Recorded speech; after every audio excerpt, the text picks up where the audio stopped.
మీద అతన్ని అక్కడ విచారిస్తే తమిళనాడులో వీళ్ళ ఈ బ్యాచ్ ఉంది.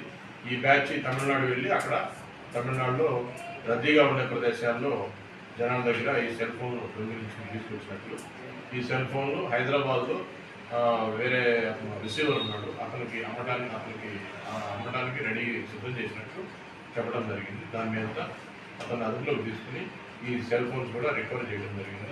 ఏదైతే అక్కడ ఈ సెల్ ఫోన్స్ దొంగతనం చేసుకొచ్చారో ఇద్దరు నవాగను పవన్ వాళ్ళిద్దరు దొరకాల్సింది, పట్టుకోవాల్సి ఉంది.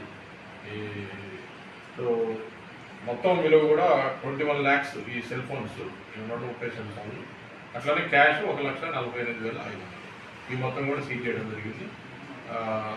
ఏదైతే కోఆర్డినేట్ సర్చ్ ఆపరేషన్లో మా ఇద్దరు సిఐలు, ముగ్గురు ఎస్ఐలు వాళ్ళ సిబ్బంది పాల్గొని చేశారో వాళ్ళందరినీ కూడా మా ఎస్పీ గారు అభినందించారు.